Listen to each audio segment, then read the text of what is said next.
J'espère que vous allez bien.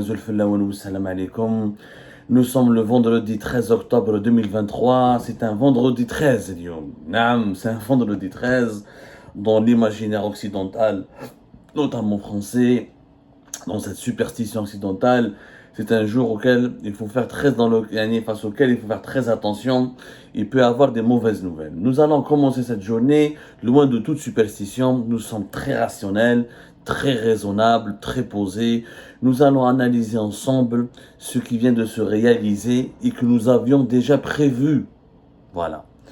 Et je regardez les émissions que nous avions faites, que nous avions diffusées le 29, le 28 septembre, jusqu'à toute la première semaine de ce mois d'octobre 2023, à propos des dangers, des dessous, des tenants et aboutissants, des secrets et de l'agenda inavoué de la réorganisation des services du palais présidentiel d'Al-Mouradia à travers le fameux décret qui a été signé par Abdelmajid Tebboune le 26 septembre 2023. Nous avions dit à l'époque, rappelez-vous, à travers une série d'émissions, que Abdelmajid Tebboune a octroyé des super pouvoirs qui sont hors constitution, qui ne sont pas déterminés par la Constitution, qui ne sont pas fixés par la Constitution, à des conseillers et des membres de son entourage pour les protéger contre d'éventuelles poursuites judiciaires, pour les protéger contre les enquêtes qui seront menées par les services de sécurité, pour les protéger et pour les immuniser leur avenir au cas où il ne pourra pas produire ou reproduire ou diriger le pays pour un deuxième mandat. En plus, nous avions expliqué que dans cette stratégie de renforcement de son clan et de cette stratégie de la solidification de sa forteresse, c'est-à-dire le palais présidentiel de Mouradia, Abdelmajid Tebboune, sans aucune base légale, sans aucune base morale, a voulu donner des super pouvoirs à son directeur de cabinet et à ses principaux conseillers.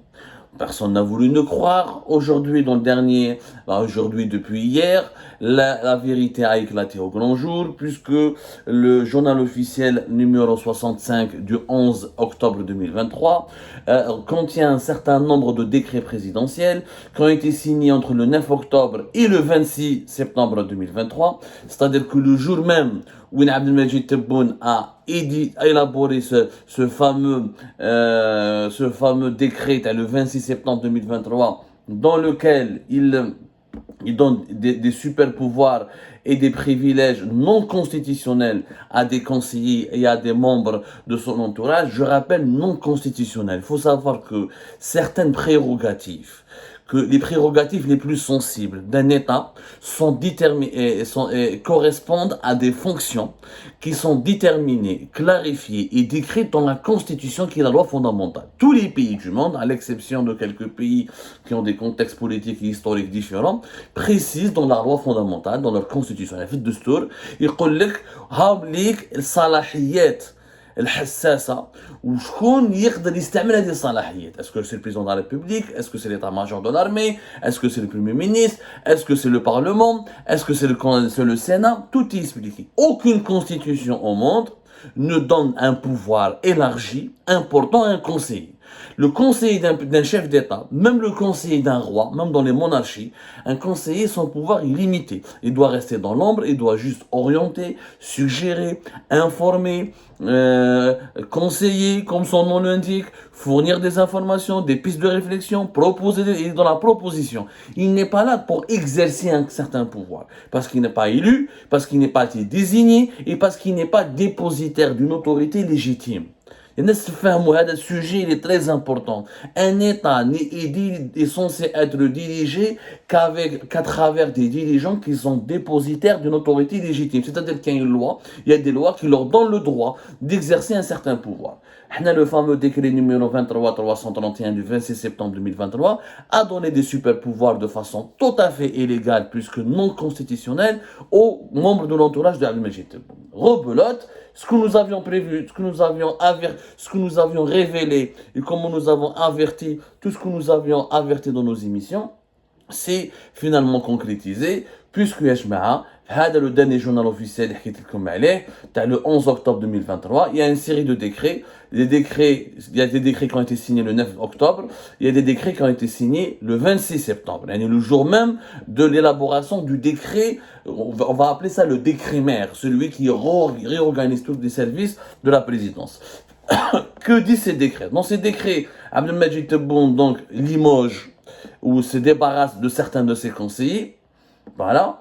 Par exemple, Abdelmajid Cheikh, l'historien qui était chargé, qui était conseiller auprès du président de la République, chargé des questions des archives nationales et de la mémoire nationale, a été remercié. Voilà. Il doit rentrer chez lui. Ahmed Rajdi, qui a été conseiller chargé de la culture et de l'audiovisuel, et que nous allons lui consacrer une émission parce qu'il devait réaliser le fameux film sur l'Émir Abdelkader, il a été limogé. Ken Nordin Roueli, chargé des affaires de l'éducation nationale et de l'enseignement supérieur, lui aussi a été remercié, a été limogé. Tous les autres les autres conseillers ont obtenu de nouveaux postes, sont restés conseillers, mais, enfin, ils n'ont pas obtenu de nouveaux postes, ils sont restés conseillers, mais ils ont obtenu de nouveaux pouvoirs. Ce qu'on a de les nouveaux conseillers, ce qu'on a de les conseillers qui ont obtenu de nouveaux pouvoirs, ou qui ont été confortés dans leur pouvoir, ou qui ont été confortés dans leur place, qui ont été confortés dans leur rôle d'éléments très proches et fidèles et soldats fidèles d'Abdelmajid Tebboune. Nous avons Boualem Boualem, le fameux Boualem Boualem, dont nous allons parler aujourd'hui exclusivement, parce que ces nouveaux pouvoirs sont tout simplement intrigants, étonnants, dangereux même et inquiétants.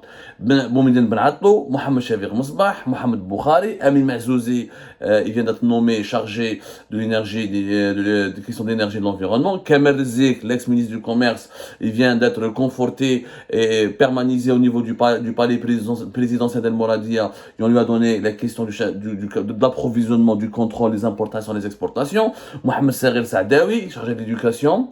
Hamid Louanoussi, chargé de l'organisation des ONG et des droits de l'homme. Kamel Sidi Saïd, qui est le responsable de la direction générale de la communication au niveau de la présidence de la République.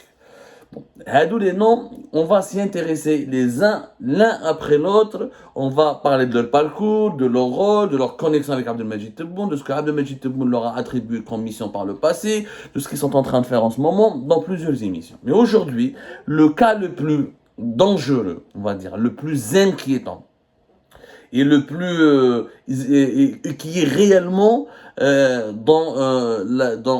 est vraiment dans le cadre d'une prise en otage des prérogatives constitutionnelles. Il y a une prise en otage des prérogatives constitutionnelles du chef de l'État à travers le cas de Boualem Boualem. Boualem Boualem, auparavant, était uniquement chargé des affaires judiciaires et juridiques.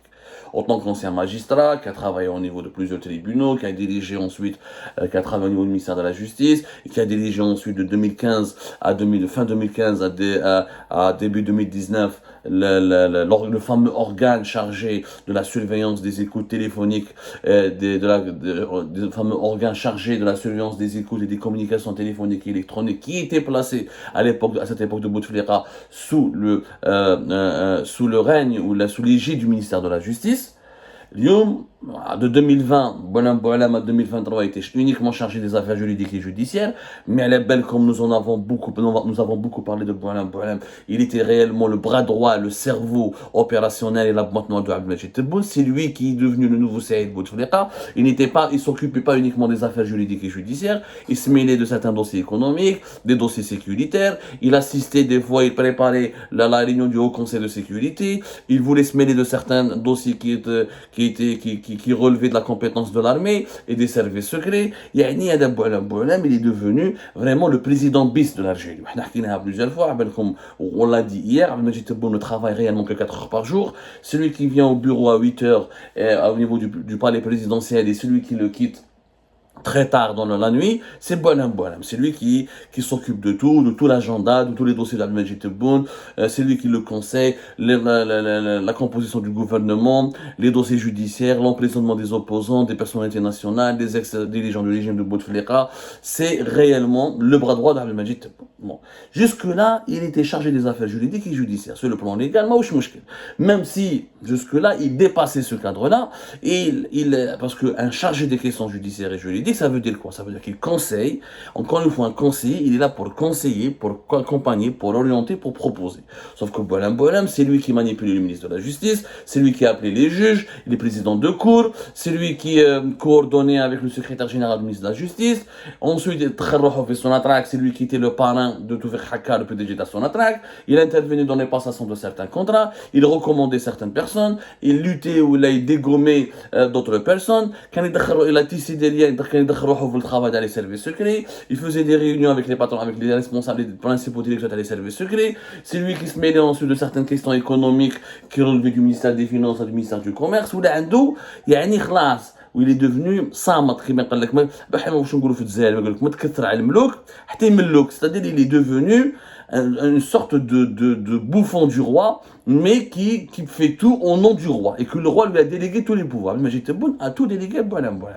Tous les dossiers les plus importants de politique internationale. Et c'est à cause de lui essentiellement que Ramtan Amamra n'a pas pu continuer en tant que ministre des Affaires étrangères. Il a dû partir parce qu'il devait partager son pouvoir avec Boualem se mêlait donc des questions internationales, nationales, judiciaires, économiques, où il a un super conseiller. Qui كانت الهضره عليه واش نقريها ما عجبوش الحال et l'état-major de l'armée et les services secrets ont commencé à dénoncer ces dérives, parce que nous sommes dans des pouvoirs non constitutionnels. Un conseiller n'a pas le droit d'appeler le ministre de la Justice et de lui dire ce qu'il faut faire, ce qui ne doit pas être fait. Celui qui doit appeler le ministre de la Justice, c'est le Premier ministre, c'est le président de la République, à travers son directeur de cabinet, le secrétaire général de la présidence. Mais c'est le président qui doit donner les instructions au ministre de la Justice ou le Premier ministre. Un conseiller n'a pas à donner des instructions au ministre. Là, nous sommes dans le cadre d'une pratique mafieuse non constitutionnelle, c'est-à-dire illégale. Un conseiller, c'est le président de la République. Il peut assister à des réunions, il peut organiser des points, il peut organiser des réunions, il peut demander un dossier ou les juges au cadre du ministère. Il a des instructions, c'est lui qui chapeaute, qui surveille ou qui encadre un ministre. Ça ne se passe pas comme ça. Ça ne se passe pas comme ça nulle part au monde. Mais en Algérie, qui m'a fait voir ça, c'est lui qui a appelé le Premier ministre, c'est lui qui dirigeait le gouvernement dans le dos de son frère le président, et c'est lui qui dirigeait le régime et l'ensemble du gouvernement, notamment les départements les plus régaliens, la justice, l'intérieur à travers la police. Le patron de la police algérienne, Bencher, Farid Zindine Bencher, avait directement rapport avec Boualem et les membres de son Boualem, son propre cabinet, ses propres collaborateurs qui travaillent pour lui, qui coordonnent les actions qu'il veut lui-même initier. Il se met des questions économiques à travers le ministère des Finances. Qui les rapports à les services secrets, l'état-major de l'armée n'apprécie plus sa présence au Conseil de sécurité, ni ses interventions tempestives. Quand on a commencé à révéler son parcours, ses connexions étranges avec des puissances étrangères, le parcours de ses enfants, son implication dans les affaires de corruption, etc., Tebboune a été sous pression. Il devait donc le protéger. Parce que pour le protéger, il lui a donné une assise légale. Il a légalisé son pouvoir de l'ombre. Ça veut dire que tout ce qu'il faisait d'illégal, Abdelmajid Tebboune a essayé de le légaliser. En tant que président de la République, il l'a nommé chargé des affaires juridiques et judiciaires, relations avec les institutions, enquête et habilitation. لحد الآن يا جماعة سمحوني نشرب بس كوني دايخ ولا غير ضغط هنا.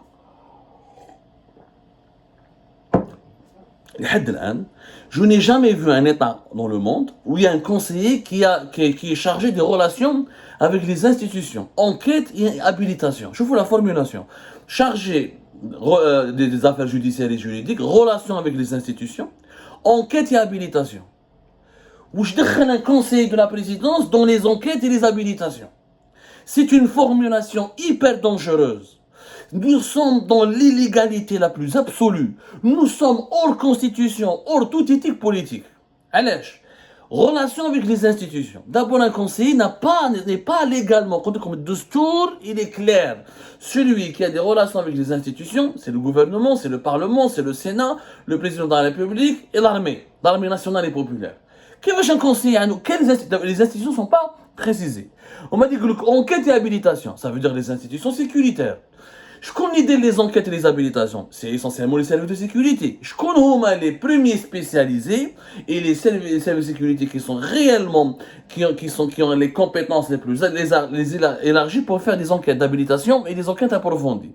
C'est les services secrets. En fait, Abdelmajid Tebboune voulait introniser Boualem comme patron des services secrets. Habidiro, patron des services secrets. Et durant toute l'année 2022, je vous donne l'information, parce que je fais un chaussard et de khannéda. قلت لكم depuis 2021 وانا نعيط ونغني ونقول لكم باللي le plus gros problème du régime algérien actuellement c'est le poste vacant du patron des services secrets. Nous n'avons jamais connu une période où depuis 2019 l'Algérie n'a pas de patron des services secrets. Il y avait un coordinateur qui jouait le rôle de patron. Il n'y a pas de patron depuis 2019. L'extérieur, le renseignement extérieur, il a son patron, Hana Djebbar. Le renseignement intérieur, Mjdoub Lekhal, voilà, le renseignement intérieur. Le renseignement technique, il y avait le général Smaïl, Adjhan, j'ai oublié son nom, ils l'ont remplacé dans des conditions troublantes. Donc le renseignement technique, il a été déstabilisé par un changement complètement brusque. On ne sait même pas la personnalité réelle qui lui a succédé. Donc on a des services de renseignement déstructurés, séparés, qui n'ont aucune cohésion entre eux, parce qu'il n'y a pas un patron qui les regroupe ou là qui travaille avec eux. L'État algérien n'est pas les États-Unis d'Amérique, la CIA, la FBI, la France, la DGSE, la DGSI. Là, nous avons toujours fonctionné. La sécurité du pays, la stabilité du pays a toujours été garantie parce qu'il y en a toujours eu des services secrets qui ont fonctionné dans la cohésion, dans la cohérence, dans l'unité. Là, il n'y a plus d'unité. مهنا جبار وحده الكحل مجدوب وحده رونسينيمون تكنيك ما نباناش من باش كانوا حاكمها راهي مخلطه كما قلنا بالكرعكل هو en 2022 toute l'année 2022 celui qui a organisé les réunions de la présidence avec les services secrets c'est Boualem ولا Boualem يمد لي زوردر يمد لي زونكيت يدوموند كذا les services ناضولو قالوا له سمح محمد ما صراش هذه في l'histoire de l'Algérie un conseiller un simple conseiller ancien magistrat veut diriger les services secrets ça n'existe pas. Ça n'existe dans aucun pays au monde. Il y a dans les grandes démocraties, vous avez des patrons de services secrets qui sont la face sur la scène publique, d'anciens diplomates. Oui, mais ils ont eu des formations, ils ont eu des parcours. Ils ne sont pas de simples conseillers. La DGS, par exemple, Bernard Rémy, il était ambassadeur, c'est un ancien diplomate. Il a fait plusieurs pays arabes. Il a été ambassadeur en Algérie. Il a expérience. Ancien juge. Il a les services secrets. Saïd Chengrikha ما عجبوش الحال مهنا جبار ما عجبوش الحال ils ont fait du forcing pour Tebboune c'est quoi cette organisation on peut pas l'accepter واش دار هو il s'est retiré donc il a été obligé à Majid Tebboune de faire un retrait de reculer Mehana Djebbar il est devenu réellement pratiquement le patron non nommé des services secrets grâce à sa relation solide avec Saïd Chengrikha mais Tebboune pour ne pas pour protéger Boualem et pour le continuer à le garder auprès de lui et pour continuer à imposer Boualem dans les rapports et dans les interactions avec les services de sécurité, notamment les services secrets, Attalo ce poste, Attalo cette compétence. C'est-à-dire il est chargé des relations maintenant légalement. Nimhana Djebbar ou Saïd Chengrikha ne peuvent pas dire à Tebboune pourquoi tu nous envoies Boualem. Parce que maintenant Boualem il a un décret des Kouloubli. Il est chargé non seulement des questions juridiques et judiciaires, mais des relations avec les institutions, enquête et habilitation. Il a le décret. Qu'est-ce que ça veut dire enquête et habilitation? Dans tous les États du monde, le nom change, mais les procédures sont les mêmes. Avant de nommer les hauts responsables d'un État, ou là du gouvernement, ou là les hauts responsables de certaines institutions sensibles du pays, les institutions étatiques et publiques, les services de sécurité font des enquêtes d'habilitation. Qu'est-ce que ça veut dire une enquête d'habilitation? C'est-à-dire on doit savoir est-ce qu'il peut être habilité à détenir certains secrets d'État. Un premier ministre, un ministre des Finances, un directeur de cabinet, un secrétaire général, un chef d'état-major. Il y a des postes qui sont clés d'un État. Quand on est nommé à ces postes-là, on va détenir les secrets du pays. Les secrets de défense, les secrets de sécurité nationale. Donc, il faut faire une enquête préalable pour voir la personne, est-ce qu'elle n'a pas des connexions avec des puissances étrangères? Est-ce qu'elle est propre? Est-ce qu'elle n'est pas corrompue? Est-ce qu'elle ne connaît pas des gens suspects? Est-ce qu'elle a, dans son parcours, est-ce qu'elle n'a pas un comportement, est-ce qu'elle est psychologiquement équilibrée? Parce que tu ne peux pas nommer n'importe qui dans n'importe quel poste. Ce sont des postes qui ont des responsabilités sensibles et qui engagent l'avenir d'un pays. Les enquêtes d'habilitation ont été toujours dans l'histoire de l'État algérien, dans le champ d'action des services secrets, de l'ex-DRS. Bouteflika, pour diminuer le pouvoir du DRS, pour affaiblir un peu le DRS qui était un État au sein de l'État et qui le gênait, qui ne le laissait pas diriger comme il voulait le pays, il a affaibli le DRS ou déchargé les enquêtes d'habilitation, la police et la gendarmerie nationale. C'est-à-dire que quand le président de la République en Algérie veut nommer un premier ministre, ou un ministre, ou un PDG de Sonatrach, ou un PDG de Sonalgaz, ou un général, ou n'importe quel poste sensible du pays, il doit avoir 3 enquêtes d'habilitation. Les services secrets, la police et la gendarmerie. Si l'une des enquêtes invalide la candidature, le président de la République, ensuite, c'est à son appréciation. Les services de sécurité, avec feu vert ou pas feu vert. Mais l'enquête d'habilitation la plus profonde et la plus approfondie, c'est les services secrets. Parce que comment ils ont les compétences d'enquêter sur cette personne, qu'est-ce qu'il a fait à l'étranger, ils peuvent remonter jusqu'à son enfance, alors que la police et la gendarmerie, ils ont accès à des sources qui sont limitées. Donc ensuite, c'est à l'appréciation du chef de l'État, c'est lui qui va décider est-ce qu'il va nommer ou pas nommer, alors que les enquêtes d'habilitation ont donné leur appréciation. Il n'y a pas d'obligation pour le chef de l'État, il n'est pas obligé de se conformer aux conclusions des enquêtes d'habilitation. Mais il est obligé de les commander, de les ordonner et de prendre en connaissance de leur contenu. Donc, les enquêtes d'habilitation, un simple conseiller du président peut maintenant, il est chargé des relations avec les institutions et des enquêtes et habilitations. La formulation est grave. Qui tue la formulation. On ne comprend pas c'est quoi son rôle. Quel est le rôle d'un conseiller pour les enquêtes. C'est pas un général, c'est pas un membre des services secrets, c'est pas un policier, c'est pas un gendarme. Qu'est-ce qu'il va faire avec les enquêtes d'habilitation? En réalité, c'est lui qui va les gérer. Abdelmajid Tebboune oblige les services secrets, notamment, parce que la police fait les Zindine Bencher, il est dans le clan Tebboune jusqu'à maintenant. Sauf s'il tombe ou pas. Et là, il va perdre le pouvoir et l'influence sur la police. La gendarmerie, c'est général Oulhaj, qui est devenu un général-major. C'est un fidèle de Saïd Chengreha. La gendarmerie appartient au ministère de la Défense et travaille directement avec l'état-major de l'armée. Et les services secrets ne veulent pas de Boualem, mais ils contestent l'influence et l'emprise de certains membres sur les institutions de l'État, de certains membres de l'entourage de Tebboune. Donc, Tebboune leur impose Bessif Boualem, en ce qui concerne les enquêtes et les habilitations. Toutes les enquêtes et habilitations, c'est 2 mots différents. Les enquêtes d'habilitation, comme ça concerne les nominations dans les postes clés du pays des hauts responsables, quant aux enquêtes, c'est autre chose. Les enquêtes, c'est des enquêtes sur des questions sensibles. Les affaires de trahison, les affaires d'intelligence avec une puissance ennemie, des grandes affaires de corruption. Tout cela, la gestion, le contrôle de ces dossiers sera entre les mains de Boualem. C'est du jamais vu dans l'histoire du pays. Il y avait Saïd Bouteflika qui faisait ça à l'époque de Bouteflika, mais il n'avait pas de décret. Saïd Bouteflika ne l'a pas, Abdelaziz, son frère, ne lui a pas donné un décret noir sur blanc, belli tué, chargé légalement de gérer les enquêtes d'habilitation et les enquêtes tout court à les services de sécurité, notamment les services secrets.